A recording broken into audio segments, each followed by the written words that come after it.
he's studied this, it's because he's done it. He has owned businesses, he's owned med spas, he has run those, he knows the ins and outs, and then he has seen it. He's done this by experience. He's negotiated things in the past. He's been ripped off by employees. So the things that you are all facing today, Jay has faced them. He's dealt with them. He knows how they go, and he is an awesome, awesome resource. Give you just a little bit more of an introduction to Jay, and then we'll talk about kind of the topic we're looking at today. Jay Shorr, he's the founder and managing partner of the Best Medical Business Solutions, which is a Florida-based medical practice consulting firm. They assist practices with operational, administrative, financial help. He has served as the Vice President of Operations and Practice Administration for a leading board-certified dermatologist and cosmetic surgeon in South Florida, till her passing in June of 2012. And he's currently a partner in a leading South Florida Plastic Surgery Center and Med Spa. Jay also runs the Best Medical Business Solutions with his daughter Mara, who is just as remarkable. She's great. But we're privileged to have Jay with us today. Again, Jay, thank you for taking time to be here with us and to share your knowledge. This is a great topic of negotiating, and everybody should understand some of these things, especially when you're making very large capital purchases. So, Jay, take it away. Well, thank you very much, Chad. It is always a pleasure to have the opportunity to speak in front of a group of people, and many of you may know me. I am on several faculties, and I am an educational director for a couple of them, where we assist in writing the business programs for the aesthetic, cosmetic, plastic surgery, dermatology field, in addition to writing for about 8 to 10 magazines every month. And this is not a personal plug, but if you go onto my website, you'll be able to read a lot of very interesting articles that might be able to help you. The purpose of today is to explain how to negotiate, because negotiation many times is a fear that people have. If I could parlay it to a fear of public speaking, there are a lot of people that have a fear of public speaking, and when they get up in front of a crowd, they clam up. And it's the same thing with negotiating, because they don't know what the bottom line is, how far you can go. When is the negotiation over? When do you stop negotiating if you are on the sales end, or if you're on the consumer end? Because that is a real interesting comment too, because you can outsmart yourself, and I'm going to go through that. And you know, I guess, unfortunately, Chad, you know, I'll negotiate weather with you. I'm down here in South sunny Florida, and it's a record temperature 86 degrees today. So I apologize for your warm spell. But today's topic is going to be on the top 6 negotiating tips that every business person should know. And it can come in all levels. Now, you know, here I'm going to put this as a contact information. For me, I am the managing partner of the Best Medical Business Solutions, and we are a management consulting firm that specializes in the operational, financial, administrative, and legal health of your practices. Let me put a disclaimer, I am neither a physician or an attorney. I was a partner in a very large dermatology, cosmetic, facial, body, plastic, and cosmetic vaginal gynecology practice, as Chad said, until the passing of my wife, who was the medical director back in 2012, at which point I decided to take my experience in this industry, because I had been in medicine almost my entire life, and assist practices with what the trials and the tribulations that I had gone through. At every level, you have a negotiation, and I'm only going to go through 6 tips because I've written articles that are a dozen tips, and these are probably the 6 most key tips. And I really do welcome questions at the very end, because sometimes we can out negotiate ourselves, and sometimes we just don't know if we're leaving something on the table, or if we can keep going. And I'm going to try to give and share some advice on how I do it because as a practice management consultant, one of the things that we do for our clients is we negotiate everything in their practice. We negotiate vendors, similar to that if you're going to get a website and how much is it, but many times it's not always price, it's deliverables and what are you going to offer me for that price? Because we may end up getting more deliverables for the same identical price, or sometimes you don't need as many deliverables and you can get a reduction in price. And it's not just a website, it's capital equipment. It is anything. It's your payroll processing, your credit card processing, your patient financing. And we'll go through some of these. So once again, you see on this slide, Mara Shorr. Many of you may know her. Mara is my business partner. Mara is also my daughter, and she has been on the lecture circuit for the last 4 years as well. Now, what we need to do is define what negotiation really means. And I'm not going to read slides to you because I'm going to explain them. And really, negotiations in any formal manner is a formal discussion between people who are trying to reach an agreement. It could be an agreement on anything. It could be for an employee's salary. It could be for a doctor's specific type of a contract. It could be a negotiation for a treatment for a patient. Just throw one more area of Botox in. Can you do the lip for the hair removal since you're already doing the chin? Everything in life is a negotiation. And there are 5 types of negotiations. One is oral. Oral, the only time that an oral negotiation is binding is in poker.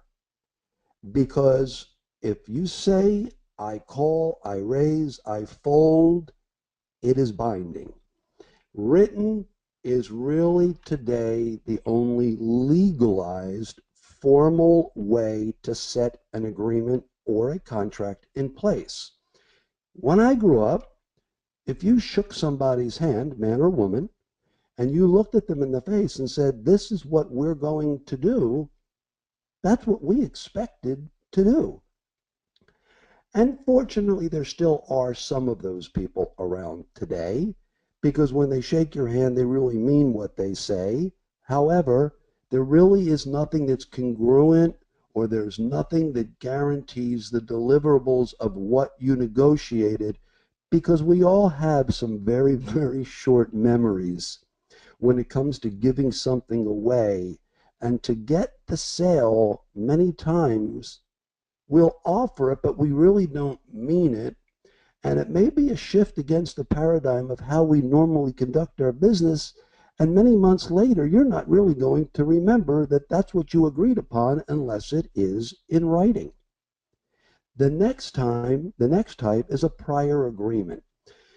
Prior agreement, what I mean by that is self-renewing agreements. You know how sometimes when you enter into an agreement, it will say to you, it is a 1-year, 2-year agreement, and then if you do not give the 30 or 60-day formal notice of your intent, that it may automatically renew either for the term or for another 6 months or a year with a 30 or a 60-day notice out. And that's what prior agreements are. And assumed are, you'll see in some types of contracts, express, implied, or assumed. Don't ever assume that what you think the contract meant is exactly like that, because I have a famous saying that I do in all my speeches and my lectures. What I said is not what you heard. Although they may have been the identical words, what I said, I meant, but you could have taken it totally differently. And I'll explain that in a little bit. When you call your spouse, and I'm going to man bash here for a minute because I'm a man, on your significant other and you say, honey, I'll be home between 6 and 7, most of us, what we really meant was 7. But what the other partner may have heard was 6, unless you have a history of doing that. And then, of course, that assumption has already been made. So make sure that what you do is very succinct and that you formally summarize every agreement that you do. Because anytime I speak with a client, whether it's a contract or not, I summarize the end of every conversation by saying, okay, please let's summarize our points so that we are in agreement. And you will be surprised how many times somebody will say, well, that's really not what I thought you meant. Okay, well, that's fine. I totally respect that. Let's review that so that we can ensure that we both have mutual acceptance and mutual agreement. Now, there are several different types of negotiations. One, you as an employer. And that negotiation is that process of hiring and negotiating a pay or benefits with your employees. Now, of course, it's a negotiation because you are offering them a salary or an hourly rate for what you describe the services that you expect that employee to perform for you, whatever that position is.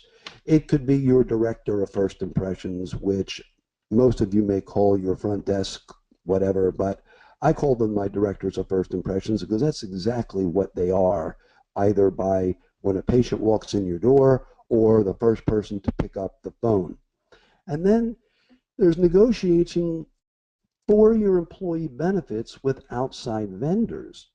Now, whether or not you use a payroll service, not to be named because there are several, and it's just for payroll, or there are some that provide payroll and they provide benefits and they'll do the workers' compensation and the health insurance. And sometimes you just have to negotiate those with outside vendors. Training is a perfect example. And I go through this all the time because I assist in writing contracts for my clients when they're either going to hire people that are governed under contractual obligations, mid-level practitioners, or other doctors, or potential partners. And then the second part of the negotiation, which all of us are, is you as the buyer. Whether it's your house, your building, a vehicle, or in our case, equipment and supplies. It could be capital equipment, meaning all of the wonderful lasers. Capital equipment, meaning the OR table, the Trendelenburg, the anesthesia machine. And do you buy it or do you lease it? And then how are you going to pay for it? Are you going to pay for it by a bank loan? Are you going to finance it with a leasing company? Are you going to get angel investors, meaning private capital? Are you going to pay for it out of your own funds? Or the one that I suggest the most, if you can, is take it out over a line of credit, which is interest only. And I don't want to bore you with some technical terms, but you can take a line of credit out if you can back it up at maybe a couple of points over the LIBOR rate. And the LIBOR rate is what the Treasury foreign money set it at. And right now LIBOR is about 50 basis points over. So you might be paying 2.25% to 2.5% interest only, and versus a 7 to 8% on a lease. And what happens is when you get the equipment and you use the equipment, you have capital now to pay off the monthly note. But if it's a bad month, you may only be mandated to have to pay the interest only. The capital will still remain. That's on a line of credit. When you lease a piece of equipment, it is X amount of dollars for X amount term of months, and that usually is not an amortized loan, meaning the declining payments, like a loan, the longer you have it in the very beginning, you pay more interest up front and less principal. And during the term of the loan, 36, 48, 60 months, your interest amount decreases and the principal increases of what you pay off. So towards the end, you have minimal interest. But how are you going to finance it? And can you pay it off early without a penalty? These are all things that you have to ask. And unfortunately, many of us in this industry don't know what we don't know. And if we're leasing it through leasing companies, I will share with you, this is a fact, that I'm not saying all, many lease salespeople are compensated additionally by a leasing company for the referral of you financing it with them. It is not illegal, all right? It is illegal certain parts about getting commissions on financing with financial institutions, but there's always some type of financial remuneration on certain occasions. So try to get private investing, and what we do is we help to negotiate that, to make sure there's no prepayment penalties, to make sure that we can reduce term, and then there's financing options for larger purchases. And what's the percentage that you're going to pay? In some states, you have to pay taxes or document stamps on the amount of the loan. Sometimes you may have to pay, if you take it as a 10% at the end, a 1% at the end, $100 at the end. In Florida, there are certain structures where you may be exempt from having to pay specific taxes depending upon the type of a lease that it is. And then they have credit card processing fees in your practice. Now, this differs per credit card, and I have spoken to literally thousands of clients, not necessarily my clients, but thousands of physician med spa practices, because I've been doing this a lot. And as we lecture a dozen times a year, we end up getting to touch anywhere between maybe 25, 50 in a lecture or several hundred in a lecture. And although people tell me they really do understand credit card processing, I will share that the majority of the people out there do not. And you really don't understand that there are 200 plus different kinds of credit card rates out there, and that you pay more for a credit card as a processor, meaning if you take a credit card, if it's aligned with a hotel, or it's aligned with points, or it's aligned with car rentals and things like that versus a standard card. And there is a thing called interchange. And interchange is what Visa, MasterCard, American Express, and Discover charge for the different types of cards, which they call non-qualified, qualified, mid-qualified. And I don't want to bore you with it, but it determines the type of a card that you have.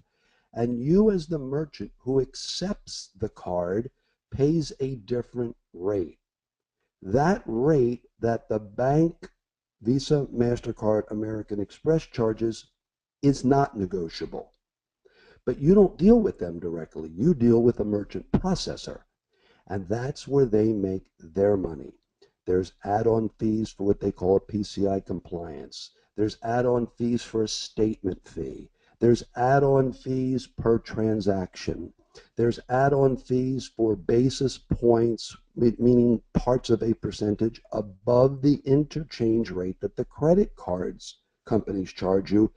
And that is how your processor makes money, by those additional fees. Now, I don't want to give a sales plug, but I will.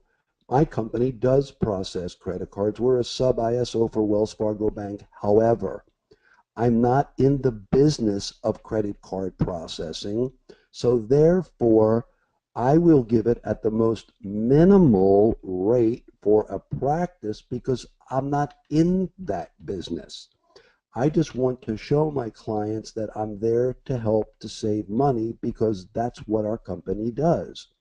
And when another company wants to come in and try to beat the rate is so obnoxiously low that sometimes they don't even want to bother quoting it because I'm not looking to make my living on the credit card processing. So you have to understand really what credit card processing is all about. And if I can give any one of you a hint, when you change processors and you need a new terminal, the swiper or the chip reader, whatever, if it's not a point of sale machine that you swipe through your computer, do not ever, ever allow them to lease you that processing equipment. You will pay close to $1,000 for a machine that costs about 150 to 200.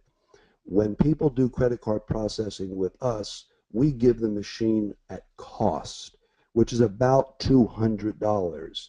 But, you know, at the end of the day, you're going to save a lot of money with that. All right, let's talk about determination of negotiating. Once you determine what you're negotiating or purchasing, it could be capital equipment, it could be office supplies, paper, staples, paper clips, it could be needles, syringes, sutures, it could be drugs in your OR, your med spa, it can be your neuromodulators and your fillers. If anyone tells you that something is not negotiable, it all depends in what they mean about negotiable. Sometimes when a company, and I'm not going to mention any names, wants to charge X amount of dollars per unit of a neuromodulator, that price is the same to every practice. What isn't the same is the amount of staff training vials or syringes that you get, the discount percentages and rebates that you may get on volume purchasing, but the actual thing that shows up on the invoice can be identical so that everyone gets treated fairly. But when you're negotiating something that you buy, how do you know that you're getting the best price? So how do you negotiate with vendors? Because this is probably one of the most uncomfortable things that I have seen people do. And there are professional negotiators like the Priceline guy, and there are people that are scared to death and don't know when you've got the best price. So if you have that fear, don't be afraid to hire a professional and negotiate with your professional negotiator. Meaning, I'll either pay you X amount of dollars per hour to negotiate, or I will pay a percentage of the savings of what you negotiate for me. But that only works if you already had a quote from somebody. Example, you want to buy a piece of capital equipment, a laser. And at a show, there's a thing called a show special. And I know vendors never like me saying this, but ladies and gentlemen, I work for you, the med spa, the doctor's offices. Show specials are exactly that, but I do a dozen shows a year, and there's a show special at every show. And by all rights, if you have the intent to do business with somebody and they tell you they have a show special, and you share with them that you have business management people in your organization, whether it's your CFO, your accountant, your attorney, your consultant like us, that you have to share the agreement with, ask that vendor to give you a week to honor that price. And then that you really should get the show special because the contract was done because of the show. But don't ever be forced into buying something you're really not sure of because it was called a show special. I have wonderful arrangements with vendors of every venue, websites, capital equipment, disposable equipment, office supplies, all of these things. And of course, they know that I negotiate on people's behalf. But really what's more important that I negotiate are the terms and the conditions of the agreement. The price is very, very important as well, but the deliverables, terms, and conditions are equally, if not more important, because when is the next time that you're ever going to go back to look at the contract that you signed? And the only time you will ever go back is if you feel that there has been a breach or that what you believed you entered into has not been honored. And this can be on both sides, the vendor side or the client side, because sometimes clients can be very unreasonable and they ask, for example, they may ask Advice Media to do more than what was negotiated in the contract, and the price that Chad and his team negotiated with that doctor, even if they discounted it or didn't, was negotiated and predicated upon what services you agreed upon. So if you ask them to build you a site and you want to do organic SEO and you didn't mention any PPC or putting videos on YouTube, or you negotiated a 10-page website and then down the road you want 30 more pages and the design's already been done and now you want them to do social media and manage your PPC campaign, and they tell you, well, it's going to be another $500, $1,000, $1,500 a month. Well, there's nothing wrong with that, because you agreed with the vendor for a certain price for a certain deliverable. It does work on both sides. So how do you negotiate with the vendor? This is probably what you look like, and this is probably how you feel when you have to negotiate with something. There are people like me that get very turned on negotiating because it's what I do. And yet there are people that get very frustrated because they don't know the best way to negotiate. They're amazing physicians. They're amazing patient care coordinators. They're amazing office managers. But they manage processes once the negotiation has taken place. Tip number one, you have to understand the other person's needs and objectives. And this is bilateral. You as the practice have to understand your patient's needs and objections. And you as a vendor, because remember, you are a vendor to a patient because they're buying a service and a product from you. So what are each of you looking for? Are you looking for the cheapest price? Well, I can give you the cheapest price if you want a cheaper product. And many times the identical manufacturer makes several different models. So what is it that you are looking for?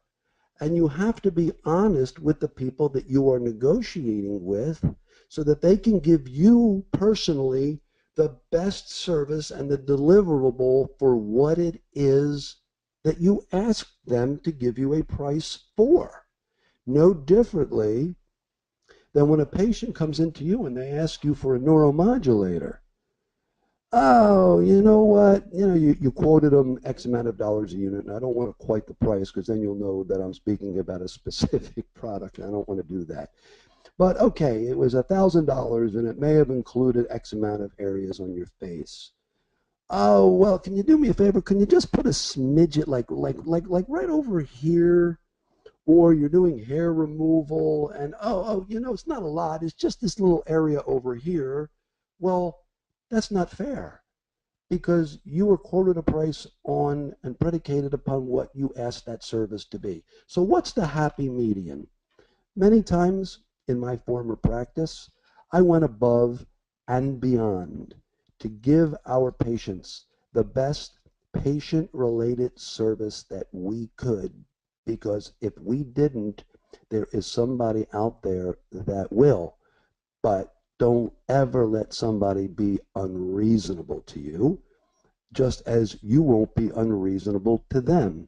Because sometimes giving a little bit more than you offered initially ends up getting you that feeling of more service. The patient feels better about it, and they don't want to shop anywhere else if you offer a multitude of services. Because in Chad's situation, there are companies that just deal in Google partnerships, because I get phone calls all the time. They're not looking to manage a website. They're just willing to sell me AdWords. They're Google partners. You know, they make it sound like they are Google. Well, you may already have a website vendor. Advice Media is your website vendor, and you get somebody that's going to tell you they'll manage your AdWords for you. Okay, well, did you ever think to ask your own vendor? Do they do your AdWords and social media for you? And don't ever believe somebody that says, I will guarantee to get you on page one. My question will be, how long can you guarantee I'll be on page one? Because they can get you on page one if somebody else falls off, if you spend more money, but that doesn't mean that they're going to guarantee to keep you on page one. And then the tip number one in understanding the other person's needs and objections, never ever show that you have an immediate need. When I go in to buy a car, people will say, how would it make you feel to be driving out with that gorgeous vehicle you just drove? And in my mind and in my heart, I'd say, in my mind, I won't say it, it would make me feel wonderful. That's why I'm here. But to the salesperson, I'll say, I already have a car. I got here, didn't I? So let me just go back and think about it. I have a twitch factor, and I'll explain what that is. In every negotiation, it has got to be a win-win. And that means that maybe both parties, the buyer and the seller, had to concede a little bit, meaning the website vendor, the capital equipment vendor, maybe had to give you some more consumables, more tips, maybe a couple sets of goggles. Maybe Chad had to give you a couple of extra pages on a website. Maybe he gave you a better rate on the monthly SEO because he wanted to keep you long term and building your website. So he wins and you win. And that's the best way. Number two, don't ever be afraid to ask a question and insist on that answer. Because I've been at many conferences where I've helped to negotiate on behalf of the client, and I walk the exhibit hall floor with my client. And of course, the vendors that know me, I can see that they're not happy about that. But when you ask a question, if they tell you, I've got to get back to you with an answer, respect that. I would rather somebody tell me I have to get back to you with an answer than give me a little bit of BS, only to find out that they really were not able or authorized to give the deliverable. But don't let them talk around in circles. I never have a problem if I ask a question, I want the answer to that. There's no such thing as it all depends. No, this contract depends on giving me the answer that I asked a question to. Because if you go into a negotiation asking a question that you cannot get your answer on, it's like sticking your head in the sand. And it's like an ostrich. You are not going to get it. And be sure to keep your eyes out for hidden details. You know what I mean about hidden details. Did you ever look at the back of some of these contracts and they're in like 2-point font? And it's certainly not bold. It's very, very light. They're very difficult to read. Many times they're in legalese.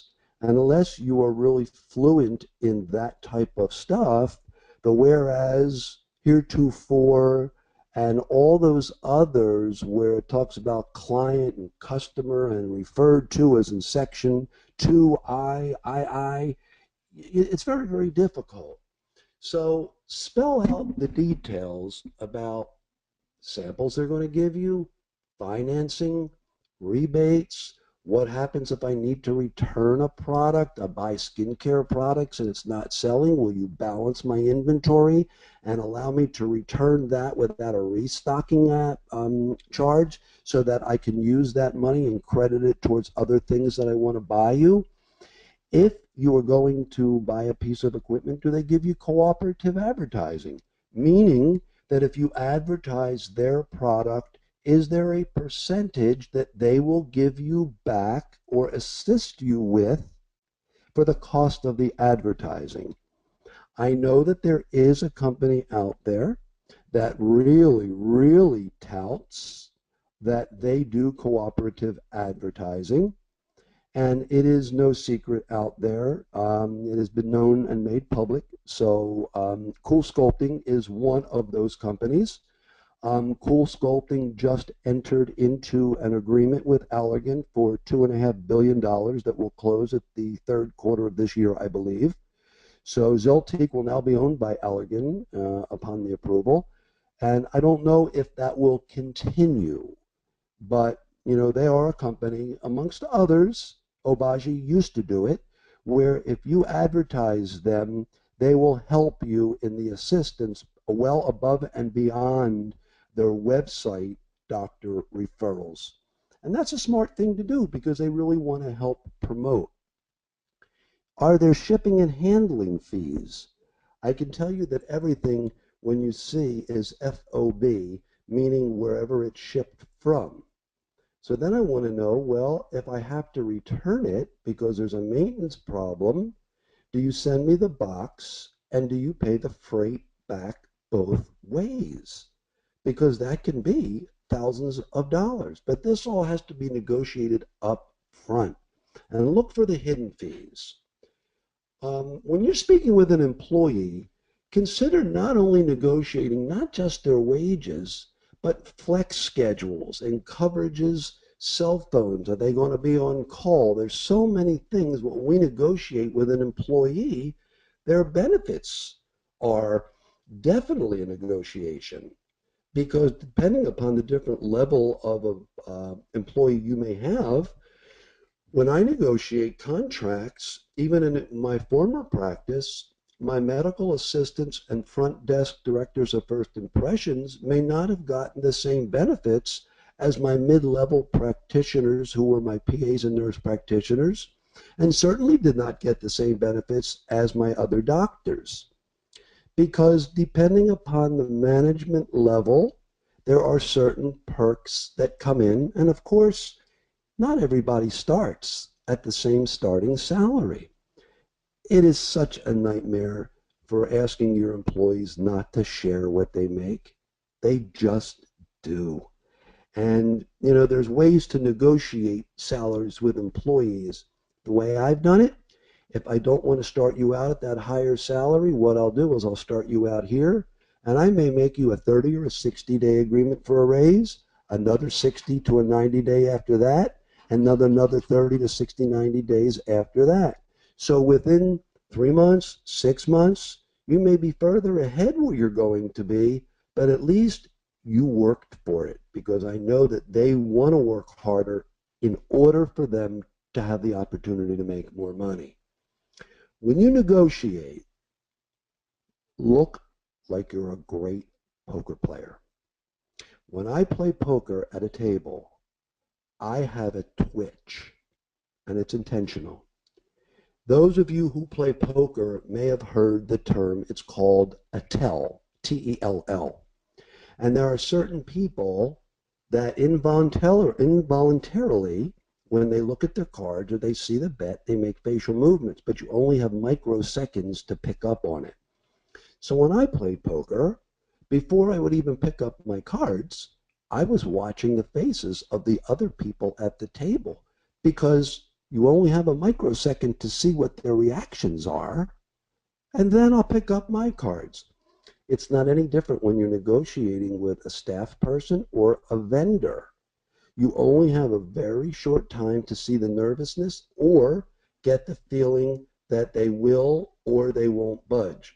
But when I'm sharing with you about having a twitch factor, I would make some type of facial movements to make the people that are negotiating with me feel that I feel that I'm uncomfortable. And nobody likes to negotiate with somebody if you think they're uncomfortable. Think about it. If you are the practice and you have a patient and they're asking you for specific procedures, med spa, facials, microderm packages, cosmetic plastic surgery practices, facelifts, eyelids, mentoplasty, lipo, breasts, tummies, whatever it is. And the moment you start quoting fees for whether or not it's the surgical fee, and then whether or not it's an operating room fee, or if you give a global fee, if you have an in-house OR like we did, we didn't take it to a surgery center, but sometimes you may have to, depending upon the level of ASA and anesthesia that you give. When you see a person and they're tapping their foot and they're uncomfortable, it makes you somewhat uncomfortable because honestly, you know that you may not get that sale right away. And there's nothing more fun than getting the sale immediately. Now, the thing that I can caution you against, if you are on the selling end, the moment the person on the other end agrees that in your negotiation that they've agreed to accept your price for the level of services, stop your conversation right there. Because the only thing that you can do after that is sell yourself out of the deal. All right? Once you've made that agreement, just say, thank you. I know that you're going to be thrilled to death with what we've offered you. Then start credentialing the physician if you haven't done that already, and our staff is going to love you. Stop talking about everything else because you've already gotten the sale. Tip number 3, prepare and compare. It's like a Chinese restaurant that has, you can get one from column A and one from column B. Do your research and have all the information and then look it over side by side. Column A might be the positives and column B might be the negatives. How much is it? How much is the procedure? How much are the consumables? What's my net margin? Because you can have a gross profit, which by definition is nothing more than the retail sale of what it is you're doing minus your cost of goods sold. That gives you a gross profit. That's not what you keep. And then you have your other fixed and variable costs, staffing, supplies, rent, overhead, and whatever is left at the end is what you take to the bank. That's your net profit. So when you negotiate something, always be sure, because you can have a positive gross profit and a negative net. So always make sure that you have the positives on one side and the negatives on the other side, and the negatives can never outweigh the positives, or it's just a bad deal. And a lot of times, if you already know ahead of time what it is that you're going to buy, put them down ahead of time so that when the people that you're negotiating with, it doesn't look like you're stalling. You've already done your homework. Ask the vendors. Now remember, once again, you are vendors when you are selling your services, but now you are the customer and the client when you are buying. Ask the vendor about all the applications that this machine can do. There are, for example, some lasers that are vascular. They'll do telangiectasias, hemangiomas. There's others that will do IPL. There's others that will do hair. There's others that will do nail fungus. These are, some will do all of them at the same, not the same time, but they have all different heads. I'm not going to go into any which procedures. And there are some that you just have to buy that modality. If you're a med spa that does hair removal, don't overextend and buy a piece of equipment that does some of the other things that you actually have no use for. Now, how are you going to buy this? Are you going to lease it or are you going to purchase it? And if you're going to lease it, how are you going to lease it? Is it on the book, off the book? Is it a finance lease? How many years? Is there a buyout at the end? In the event you want to prepay it off, is there a penalty for a prepayment? What is the actual percentage? And sometimes they're not really going to want to tell you that because you can possibly get a bank loan today for much less than the leasing companies. And I work with a lot of leasing companies, not just the ones that are the preferred vendor for the capital equipment you're going to buy. I don't make any money from the leasing company. I put my client in the best financing position so that their monthly cost is the lowest.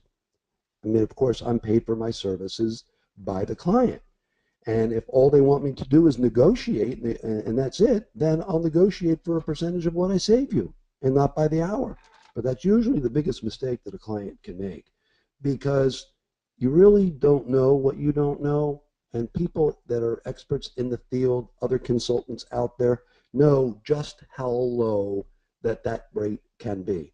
You want to know from the vendor, am I going to get ongoing training or are you just providing me a one-time thing that you come in and you send a nurse in or you send a clinical trainer in and it's a one day, whether it is for EMR and you got to pay $1,000 a day in travel and you got to pay X amount of thousands of dollars for their training, or if it's a laser, it's the clinical training, and then is it a one-shot deal or is it done online? Well, we all know that the people that are trained may not stay with you forever, and now you have to have different trained people. Well, after a certain period of time, you're going to have people that work for you that were never actually trained by the company in the first place because the company trained a person who trained a person who trained a person, and it goes right down the line. And then what kind of marketing support in my negotiation when I buy your equipment do you give me? Am I on the position locator of your website? And where? Is it contingent upon how much product I buy? Is it contingent upon zip code? Is it contingent upon how many locations I have?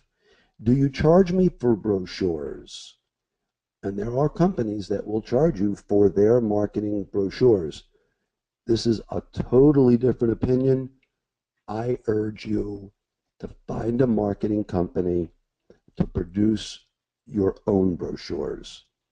And you want to have your practice's information on the real estate of that brochure, because the only thing an industry trade brochure will give you is them. And it's the same brochure in every practice where that machine is. And what that does is when a patient walks out with that same identical brochure, it's the same brochure for every one of your competitors as well. So design your own brochure where on the back you can put all of the other wonderful services that you do. Because I'm going to share something with you. We did derm, cosmetic, plastics, gynecology, and do you know that there were patients that were derm patients that asked if we knew good plastic surgeons, and there were plastic surgery patients that asked if we knew a good derm. I then realized that I was doing a terrible job in marketing. So I went in and we ended up getting a large screen TV in our office. And then first we started with PowerPoint presentations that I created. And instead of the vendor's loops, I created our own.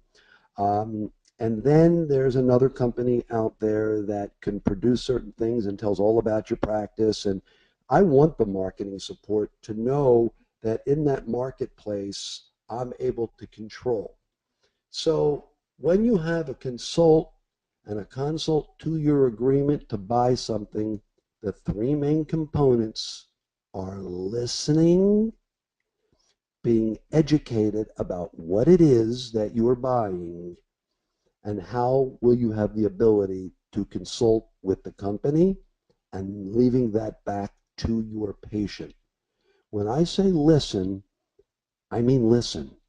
Because some of the things, there are salesmen that will say it and pass over it and never come back to it because they don't want to discuss it. That's why there's the column A and column B. A lesson I was taught by an old professor many, many years ago is there's a reason that God gave us two ears and one mouth, and that's so that we can listen more than we speak. The next key, there's sometimes three different options that you can get from a very reputable vendor: good, better, and best. Well, better is good, it's just better. And best is good, but it's better than better. So, example, you can pay Advice Media for a website and you can have one fee, but these are the deliverables and it will be a good website. All right? It may not be the best, but it's good because that's all you asked them to provide for you. And then there's a better website which has more pages and more video and more content and might blog, and then it gives YouTube, and then there's Twitter and Instagram and Facebook, and then there's the best. And then they'll manage your pay-per-click campaign, and they may do newsletters, and but you see, there was nothing bad about good. It's really what is it that you needed for your business. And sometimes you might say, I don't need best, but listen to what the difference in the price is between good, better, and best, because sometimes the price differential between good and better and best is so worth the deliverables that you're going to get for what you paid. And just to give you an example, and I'm not going to belabor this, but I do a lecture called the Conversion Cascade. And what that means is how much did I spend on my marketing to drive the phone to ring? And now that the phone rang, how good of a job did I do to get the patient in to do a consult? And once the patient came in for the consult, how good of a job did I do to get them to do a procedure? The procedure now yields me revenue. I take my revenue and I divide it by what it cost me. And if I can't get a 3.5 to 1 return on my money, it was a bad investment. Because I can't break even, because I have fixed variable costs that you didn't take into consideration. It's just not the advertisement. It's everything else. And you better be able to learn how to track it. And that's why you need good vendors like Advice Media, because they have the tracking capability. And when month after month, when you want to know, how am I doing? Well, if they take you over from another company, they're going to show you if you had results, the results month after month after month when you have a dedicated salesperson, how you're doing. And you know what? If you're not doing that well, they're going to know where you're not doing that well, and that's where maybe we need to dedicate more time. And then it's always fact versus opinions. Ladies and gentlemen, you have a 1 in 4 chance of convincing me, Chad, yourself, or anybody. Anybody with knowledge knows that if it's your opinion against my opinion, I'm going to win. If it's your opinion against my facts, I'm going to win. Skip to number 4. If it's your facts against my facts, I might think for a second, but you're probably still going to lose. But when you have facts, and it's really only against my opinion, you're going to beat me at my game. Because when you have something to show me versus I think or I saw, the numbers don't lie. Numbers lie, liars figure, figures lie. We all heard that. But these website companies get their analytics and data. I mean, it's just true data. And, look, you can skew it by saying, if you want to look up, Dr. Jay Shorr, breast augmentation, I'll show up on page 1 all the time because you typed in my name. By the way, I'm not a doctor. But if you wanted to top, breast augmentation Carl Springs, That's totally different. So hold your people accountable, because if the name of your practice is also the name of your city, you're going to show up pretty high ranking. Make your vendor work for you. You don't expect anything different from your employees. Really, your vendors are your employees.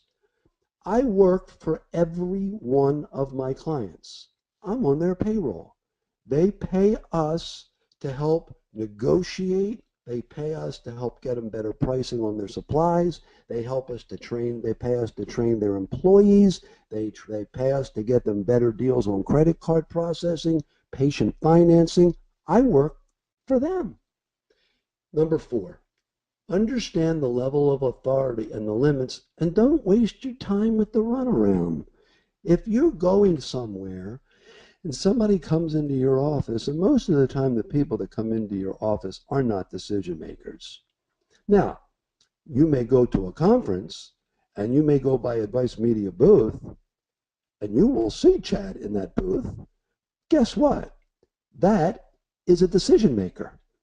You may see Darren. He could be that decision maker. There are also salespeople that are paid employees of Chad's and Sean's. And what happens is they're paid on what they sell, but they may not, they may only have a specific level of authority. So they're not going to be able to give you what I consider to be the deal. They may say to you, I have to check with my boss. That's a very fair request, but I don't have the authority to make that decision if it's really something that it might be egregious. Now, Chad may have, before the conference started, he may say to his salespeople, look, don't offer this from the very beginning, but if it really comes down to getting a sale, I will authorize you to give this much away, but after that, I have to make the final decision. All right? So don't waste your time with people that don't have authority limits to make decisions. Number 5, insist on putting everything in writing. Like I said before, the days of a handshake are over. It has to be in writing to spell out the deliverables, or you might as well just throw it in the garbage can. Because I mentioned before, the only time that you go back to your contract is when you have a question of whether or not you're getting what you negotiated and bargained for, correct? Otherwise, why are you going back to the contract? Next, and last tip, you know, avoid the he said, she said. Oral contracts are not legal and binding, all right? It's called statute of fraud in the legal terms. Oral contracts are only binding in poker. And like I said, the only time you go back to the contract is when there's a problem. And lastly, don't ever be afraid to walk away from the deal. Politely, always be a lady, always be a gentleman, from both sides, by the way, from the selling side and from the purchaser's side. Sometimes a patient may walk into your office and they want that $29.99, $39.99 breast augmentation that the practice down the street is offering. And you know who they are. The $3,500 tummy tuck, the $1,000 or $1,500 eyelid lift. Well, you know what? In my practice, I was not able to do that because my costs and I had to pay my surgeon. I'd rather walk away from the deal, me personally. But sometimes I would be willing to discount a little bit because I wanted to keep that patient. But if you're not ready to buy something, whether it's a car, whether it is a laser, whether it's a website, it just shows special. Please, I know Chad's not going to love me saying this again. Don't be scared into show specials. There are show specials. There really are. because that's why they come to these shows, and they want to sell as much as they can do and provide as much value as they can to those people. And it's a numbers game. Why? It never used to be like this. But when you go around and you see 10, 20 laser companies selling the same kind of laser, and I've never seen it like this before. 5, 6, 8 website vendors. It used to be the 3 or 4 majors. Chad being one of them for as long as I can remember. I mean, I've known Chad going back 6, 7, 8 years when I first started lecturing. But for both parties, don't be afraid to walk away for the deal, but always leave as a lady or a gentleman so that when you want to come back and re-entertain the deal, it may only be a couple of items that you really couldn't agree on. And at the end of the day, things in your life may have changed, things in your business may have changed. You may need more because you got bigger, or you've scaled down and you need less. Don't be afraid to go back to the people that you were negotiating with, and never be afraid to apologize. All right? The worst thing that somebody can say to you is no. And you know what? If it's not a good deal for either party, it's not a good deal for either party.